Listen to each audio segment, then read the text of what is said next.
Today we'll take the practical, that is estimation of hardness of water by complexometric titrations. So the apparatus which are needed for this experiment are volumetric flask, funnel, burette, weighing bottle, beaker, and lastly conical flask.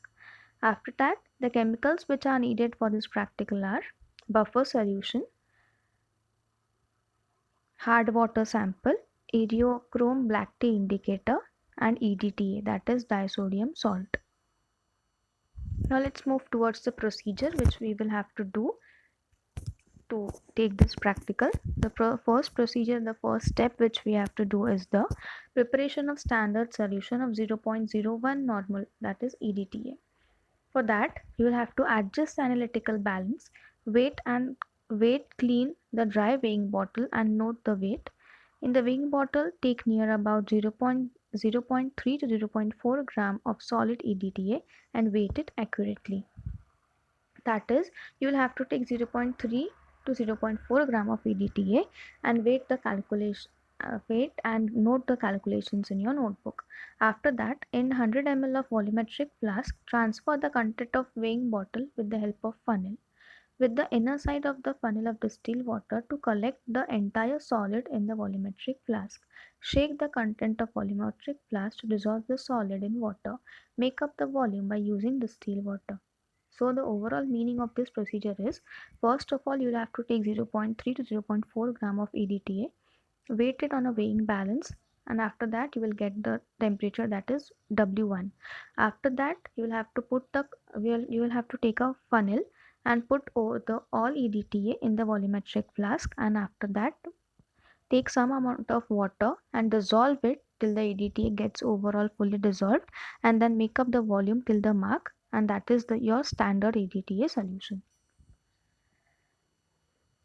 After making the solution and doing the practical, you will get the calculations, and the first one, that is standardization of EDTA with standard ZnSO4 solution.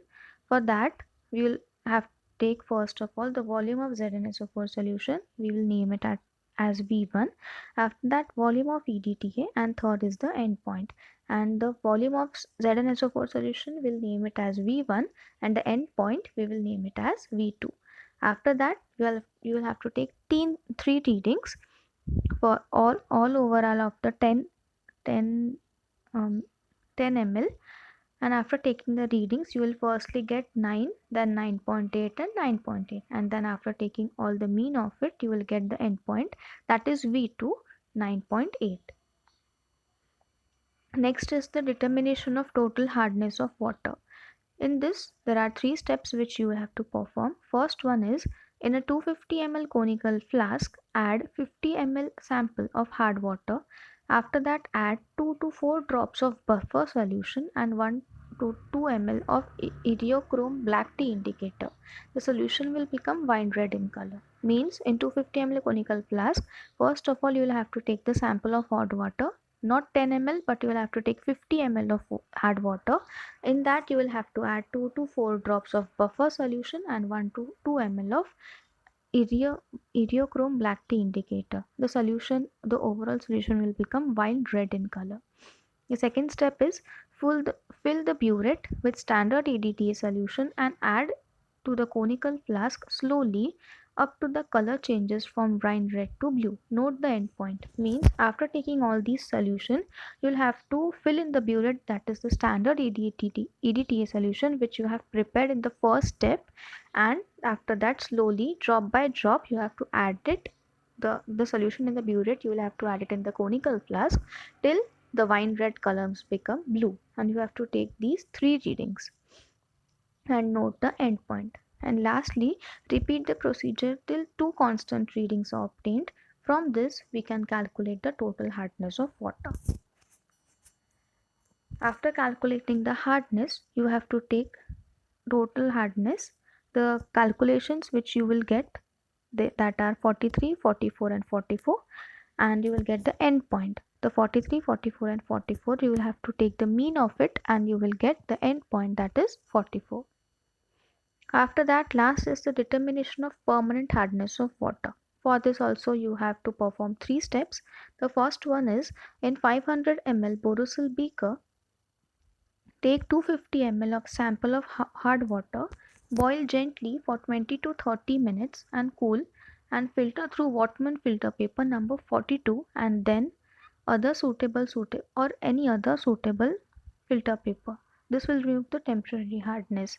Temporary hardness means after heating the solution, means after boiling the solution, you will have to keep the solution still for 20 to 30 minutes, and then after it will become in a bit cool, you have to filter it through Wattsman filter paper number 42. Means you will, after filtering it, the temporary hardness of water will be removed. After that, add this in 250 ml volumetric flask and make the volume by adding distilled water. The last is, titrate 50 ml of the sample of hard water as explained in part 2 of this experiment and note the endpoint. From this we can calculate the permanent hardness of water. Means in the second step which we had performed, it was that determination of total hardness of water. In total hardness you had done the same steps, means you had added the hard water. After that you had added the drops of buffer, 2 to 3 drops of buffer solution, and 1 to 2 ml of idiochrome black tea indicator. But again, when you will do the determination of permanent hardness of water, you have to do in the same way, only in the last one you had taken 250 ml water, but here you will take 500 ml and you have to boil it for 20 to 30 minutes and then filter it with Whatman filter paper 42. That is the difference.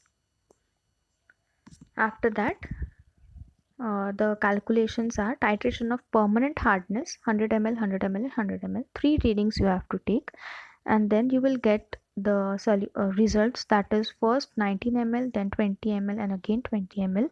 It depends upon the way you perform the practical, and the mean of these three are 20 ml, that is named as V4. These are the calculations of the V1, V2, V3 and V4. After these calculations, now it's time for the result which was found. It was found that in 1 liter of tap water, total hardness of water is equal to 416 ppm, permanent hardness of water 176 ppm, and temporary hardness of water, that is 250 ppm. Means in the first reading the calculations you will get 416 ppm. In second, permanent hardness of water you will get 176 ppm, and in temporary hardness of water, last one, you will get 240 ppm. In this way you will have to do the practical, and this is overall the practical which you have to perform.